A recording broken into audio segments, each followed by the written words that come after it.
بسم اللہ الرحمن الرحیم۔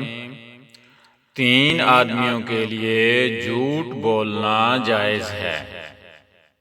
سیدہ اسمہ بنت یزید رضی اللہ تعالی عنہا سے مروی ہے کہ رسول اللہ صلی اللہ علیہ وآلہ وسلم نے خطاب کرتے ہوئے فرمایا: اے ایمان والو، تم لوگوں کو کون سی چیز اس طرح لگاتار جھوٹ بولنے پر آمادہ کرتی ہے جیسے پتنگے لگاتار آگ میں گرنا شروع ہو جاتے ہیں؟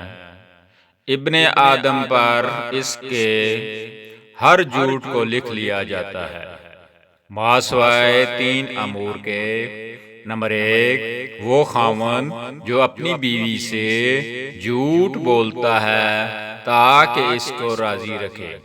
نمبر 2، وہ آدمی جو جنگ میں دشمن کو دھوکہ دینے کے لیے جھوٹ بولتا ہے۔